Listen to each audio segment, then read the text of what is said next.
Hi friends, welcome to నానమ్మ village వంటలు. ఈ రోజు వీడియోలో మనం అయితే మామిడికాయ చారుని అయితే చేసుకోబోతున్నాం. ఎంతో రుచిగా, ఎంతో ఈజీగా ఈ మామిడికాయ చారుని ఎలా చేయాలని నేను మీకు ఈ వీడియోలో అయితే చూపిస్తాను.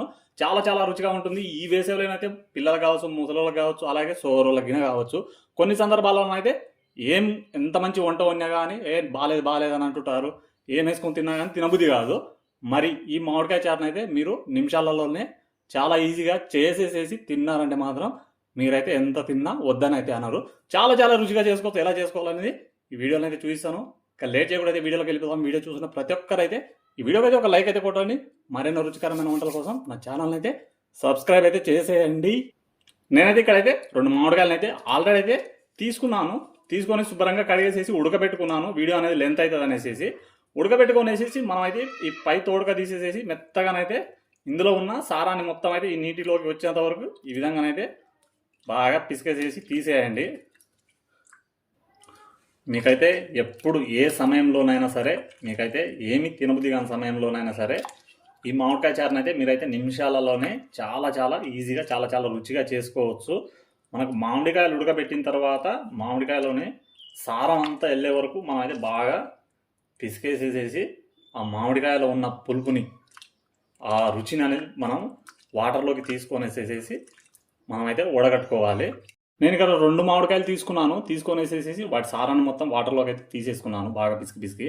కావాలనుకుంటే మీరు ఒక్క మామిడికాయతోనైనా కానీ చాలా చాలా సింపుల్గా చేసేసుకోవచ్చు నిమిషాల్లోనే. మరి ఇప్పుడైతే మనైతే స్టవ్ దగ్గరికి వెళ్ళిపోదాం. స్టవ్ వెలిగించేసేసి ఒక గిన్నె అయితే పెట్టేసేయండి మనం చారుని అయితే తాలింపు చేసుకోవడానికి. ఇక్కడ నేనైతే 1 టేబుల్ స్పూన్ అయితే నూనె అయితే వేసుకున్నాను. ఒక 5 పచ్చిమిరపకాయలు అయితే మధ్యలో కట్ చేసేసి వేసేయండి. అలాగే ఒక 2 రిబ్బల కరివేపాకు, అలాగే ఒక 4 ఎండుమిర్చి, పోపు గింజలు అయితే వేసేయండి. వేసేసేసి బాగానైతే కలిపేసేయండి. ఇక్కడైతే మనం పోపు గింజలు, మిరపకాయలు అన్నీ వేసుకొని బాగా వేగిన తర్వాత ఇక్కడ 1/2 టీ స్పూన్ అయితే అల్లం పేస్ట్ అయితే వేసేయండి. అల్లం పేస్ట్ ఎక్కువ వేస్తే మనకు చారులోనే అల్లం పేస్ట్ వాసన వచ్చేస్తుంది. అల్లం వెల్లుల్లి పేస్ట్ వేసుకోండి, అల్లం పేస్టే కాదు. అల్లం వెల్లుల్లి పేస్ట్ బాగా వేగిన తర్వాత ఇందులోనే ఒక 1/2 టీ స్పూను పసుపు వేసేయండి. పసుపు వేసేసి ఒకసారి మళ్ళీ కలిపేసేయండి. ఇప్పుడైతే మనం ముందుగానే మామిడికాయలు ఉడకబెట్టేసేసి రసం అయితే తీసాం కదా, దాన్ని అయితే ఒక జాలి పెట్టేసేసి ఉడకట్టి పోసేయండి మొత్తం.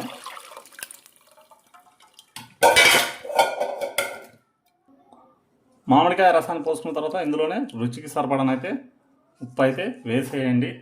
వేసేసేసి నేనైతే ఇక్కడ ఒక 2 టేబుల్ స్పూన్లనైతే చక్కెర వేస్తున్నాను.